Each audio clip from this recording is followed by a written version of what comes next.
In the ancient, whispering heart of Sherwood Forest in Nottinghamshire, England, where mighty oaks stretched toward the sky like wise old guardians and shafts of golden sunlight pierced through the leafy canopy, lived a 12-year-old boy named Will Scarlet. Will had tousled chestnut hair, bright green eyes full of fire, and a heart that felt everything too deeply. He lived with his widowed mother in a small thatched cottage on the edge of the village, where the shadow of the cruel Sheriff of Nottingham loomed large. One cold, misty autumn morning, as frost sparkled on the fallen leaves and the wind carried the distant sound of church bells, Will sat huddled against an old oak tree, tears streaming down his freckled cheeks. His small hands clutched a broken wooden bow. "It's not fair," he whispered, voice cracking. "Why do the rich take everything while we have nothing? Mama is sick, and the sheriff's men took our last bag of grain. No one cares about people like us." The day before had shattered him. The sheriff's tax collectors had stormed their village, seizing food and coins from the poorest families. When Will tried to stand in front of his mother to protect her, a guard had knocked him down and laughed. The other village children had looked away in fear. Will felt small, powerless, and deeply alone. Justice seemed like a word for stories, not for real life in Nottinghamshire. As he cried quietly, a tall figure stepped silently from the trees.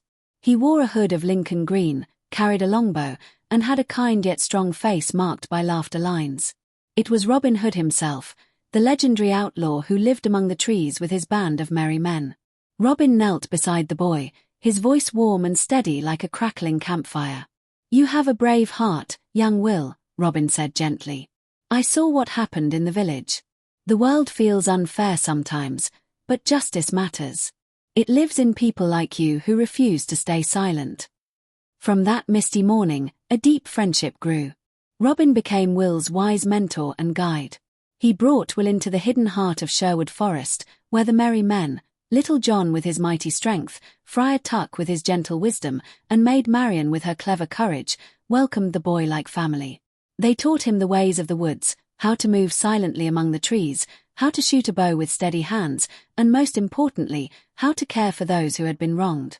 Will's days filled with wonder and small challenges. He learned to track deer through dappled clearings, to share meals around roaring campfires under starry skies, and to listen to stories of ordinary people standing against greed. But the learning was never easy.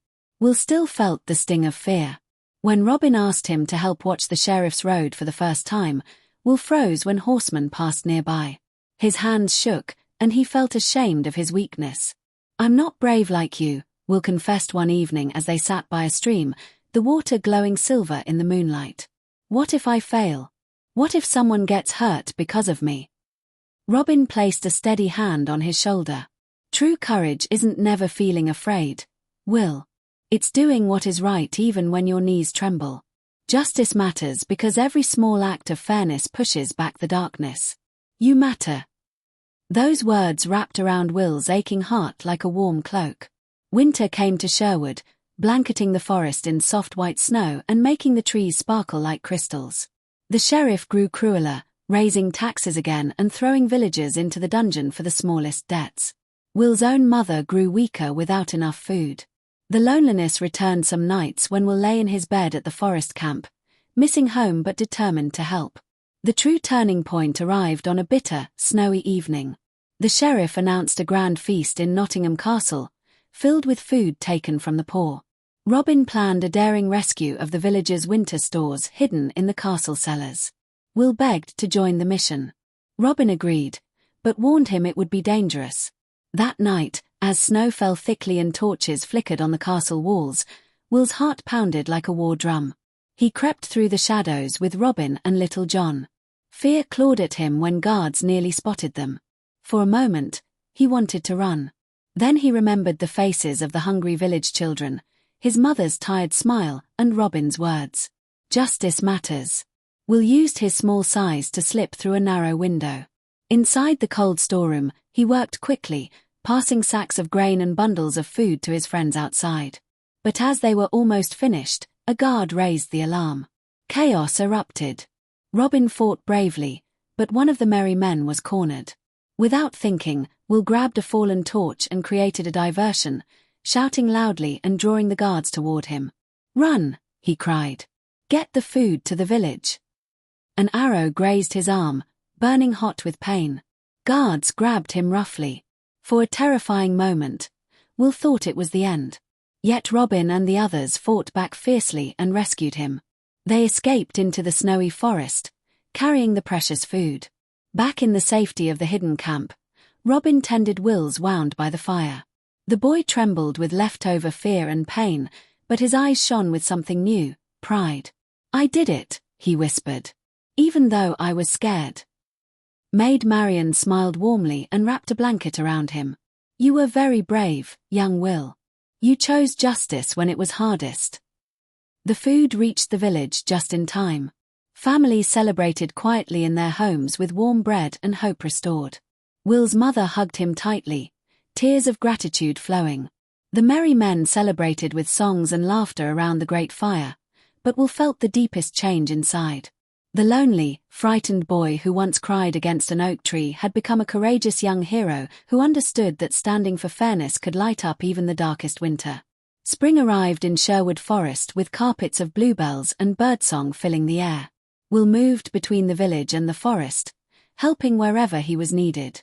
He taught other children how to notice when someone was being treated unfairly and how to speak up with kind but strong hearts.